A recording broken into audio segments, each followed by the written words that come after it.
It's really thick steel pipe, making actually a curve and putting additional pipe on there.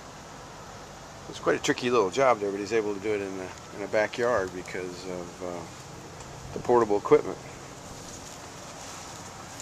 And then the cables run from the desk back out here through the fence to the truck, which is on the street, and it's running the arc welder there. Able to make some pretty impressive stuff here. So fascinating what can be done with the right equipment.